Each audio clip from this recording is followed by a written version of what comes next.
తిరుమల తిరుపతి దేవస్థానం ధర్మకర్తల మండలి చైర్మన్ గా బిఆర్ నాయుడు ప్రమాణ స్వీకారం చేశారు. ముందుగా ఆలయ క్షేత్ర సంప్రదాయబద్ధంగా భూ వరాహ స్వామివారిని కుటుంబ సభ్యులతో బిఆర్ నాయుడు సందర్శించుకున్నారు.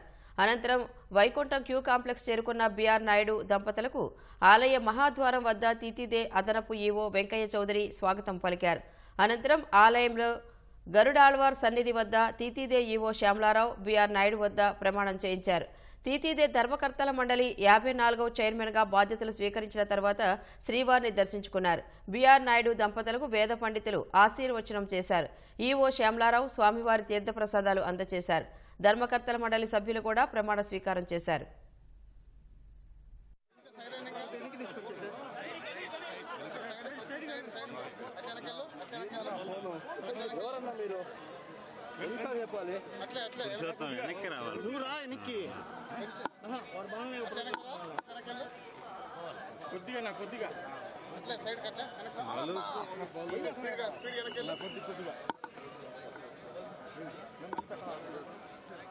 ఈరోజు ఆ దేవదేవుని సన్నిధిలో బోర్డు మెంబర్గా ప్రమాణ స్వీకారం చేయడం జరిగింది.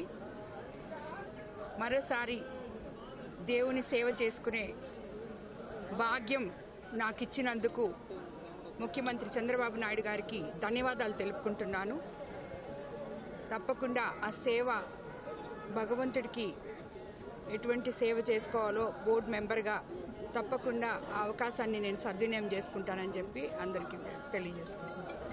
గత ప్రభుత్వంలో తిరుమలలో జరిగినటువంటి అన్యాక్రాంతాలు కావచ్చు, పేద ప్రజల్ని దేవుడికి దూరం చేసేటువంటి కుట్రలు కావచ్చు, గత ప్రభుత్వంలో ఆలయ పాలక మండలి చేసినటువంటి తప్పుల్ని సమీక్షించి ఈ పాలక మండలి నిజాయితీ నిబద్ధతతో చైర్మన్ బిఆర్ నాయుడు గారి నాయకత్వంలో గౌరవ ముఖ్యమంత్రి గారి ఆదేశాలు, సలహాలు, సూచనల మేరకు ఇక్కడ ప్రక్షాళన చేస్తామని సందర్భంగా తెలియజేస్తాం.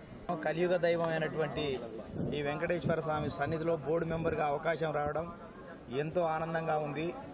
ఎన్ని జన్మలు ఎత్తినా ఆ దేవునికి సేవ చేసేటువంటి అవకాశం రావడం అనేది చాలా ఆనందంగా ఉంది. ఇవాళ భక్తుల సౌకర్యాల కోసం అన్ని రకాలుగా కూడా అందరి అభిప్రాయాలను పరిగణలోకి తీసుకొని నా వల్ల ఎంత వీలైతే అంత ఒక బోర్డు సభ్యునిగా మా చైర్మన్ గారి ఆధ్వర్యంలో భక్తులకు ఇబ్బందులు లేకుండా దేవుని ప్రతిష్టను పెద్ద ఎత్తున ఇమ్మడించే విధంగా మేము ప్రయత్నం చేస్తామని, ఆ దేవదేవుని యొక్క సేవలో ప్రతి ఒక్కరికి కూడా వారి ఇబ్బందులు తొలగించేటువంటి కార్యక్రమానికి శ్రీకారం చుడతామనేటువంటి నమ్మకంతో ఖచ్చితంగా పనిచేస్తాం. ముఖ్యంగా సీఎం గారి ఆదేశాల మేరకు గతంలో జరిగిన పొరపాట్లు తిరుమల తిరుపతి దేవస్థానానికి సంబంధించిన దేవాలయాలు కానీ ఇక్కడ కానీ ఎక్కడనే కానీ కల్తీ లేని అన్నప్రసాదాలను భక్తులకు అందించడము, తర్వాత సామాన్యమైన భక్తులకు స్వామివారి దర్శనాన్ని కల్పించడానికి ముఖ్య ధ్యేయంతో మేము ఈ 2 సంవత్సరాలు పనిచేస్తాము.